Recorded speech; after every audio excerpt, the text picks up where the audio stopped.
This is a Nissan LEAF 2022 and it's electric car with a range of 170 kilometers, if I'm not wrong.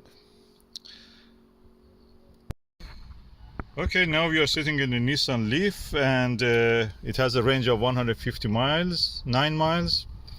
And this is all the things that you can see here, and it has all the reverse camera, everything, and this is the controls. Very simple, like anything that I've seen.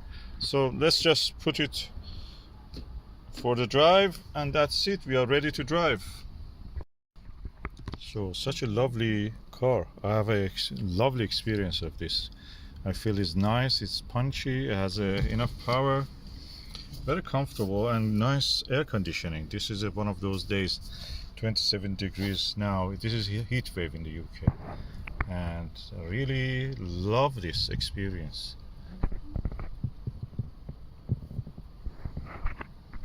And that's the way back looks like.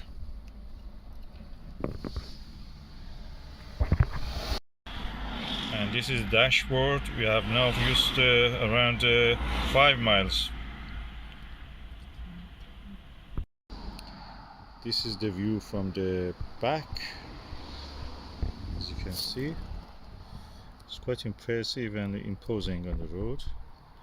I can compare it to the Renault Zoe. The Renault Zoe, of course, is slightly smaller. It has a slightly bigger range, 195, 210 or 15. And I have a video about that. This is a huge boot. Quite a leap between this and the other one, and the edge. But anyway, it gives you plenty of space, because you practically, this is the space that usually is taken by your fuel tank. You don't have a fuel tank here, it's just battery, and that is at the bottom of the thing. So they have a really good Bose infotainment audio. Lovely bags here, lovely pouches for putting your shopping in. You can also hooks for attaching the stuff. You can lay down the seats in 2, 3,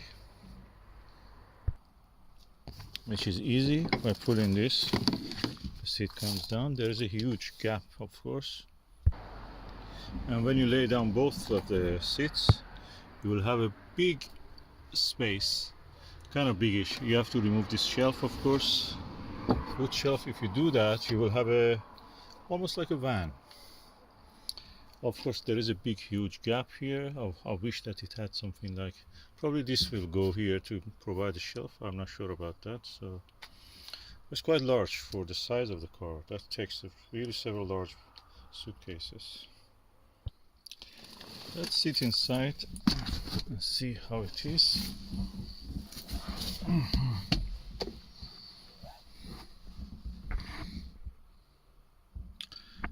Really comfortable.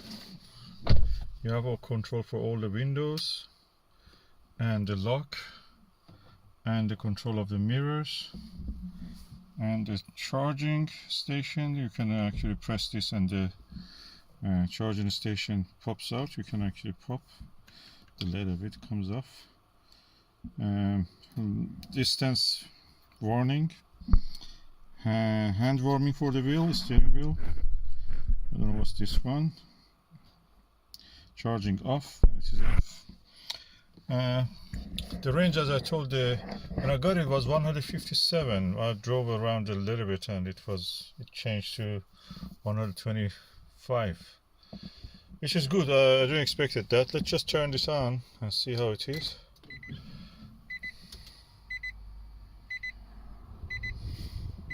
So it says to me that is a handbrake. Road with restricted access. Okay.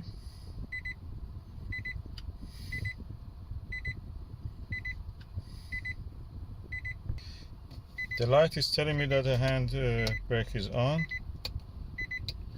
and one of the doors I think is on. Yeah, Yeah, the door was not closed. I didn't shut the door. I was just sitting. I didn't shut the door. It's blowing a nice air. Air conditioner is on automatic, but I will just turn it off. Oh, that was on. Okay, I turn it off.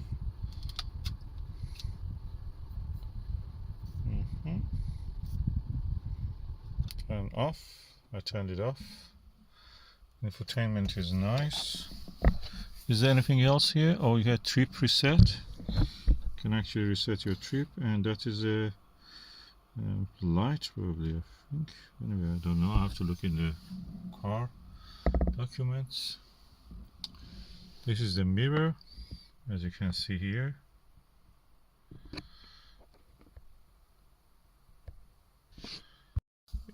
On the A pillar, it has one of these speakers. Another one on this A pillar. Another one must be here. Oh yeah, that's another one. I noticed the sound is very surround. Another one here. My range at the moment is 124 miles and 75% of the battery.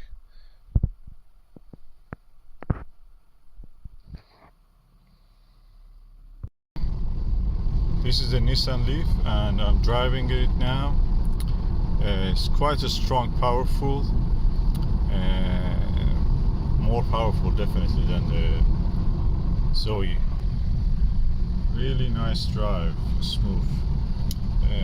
I could go with the speed limit, up to the speed limit 60 miles an hour. You didn't feel anything. I've opened the window a little bit because I don't want the air conditioning use the power. So that's the reason you can hear the sound of the wind. And when I pull up the window, you cannot hear any sound much. I don't hear much. The energy efficiency of it, because it's a bigger car than the Zoe, is a little bit less. But it's nice anyway. Generally it's nice. You can drive and enjoy the views. It's very smooth, I must say. The tires are really good. Adjusted the pressure very nicely at the dealership for me.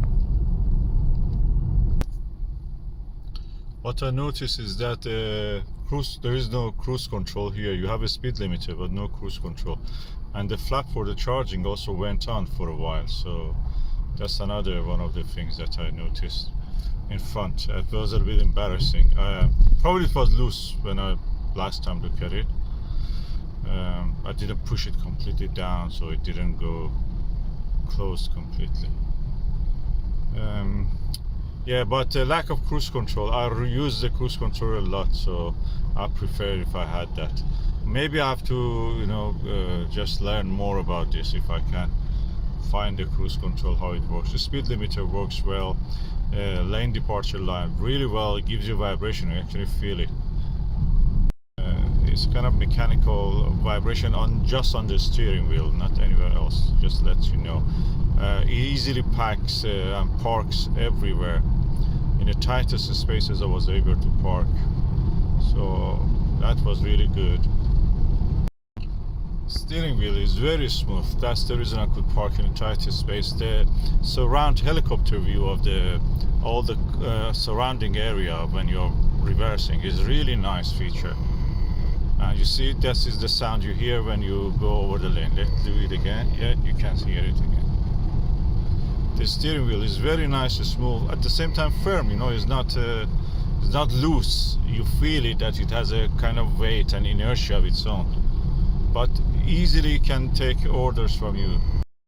Something I noticed with this acceleration of it is that when you remove your foot from the pedal, gas pedal as we call it, you feel suddenly as if the car brakes. You feel deceleration, not just a slowing down. It gives you a push toward the forward. So that's quite annoying in a way. I must say I generally enjoy this. This was a minor feature that I felt that is a little bit annoying. Could be improved. I can understand it. Probably the deceleration is actually charging another electromotor, the battery is back. So this is the way, I think is electrodynamo, I should say, and is charging back, giving back electric to the batteries. That's how it is. But generally it's really enjoyable. The acceleration is really punchy. You can feel the road holding and the joy of the driving you can have with this car. And that's the Nissan LEAF 2022. So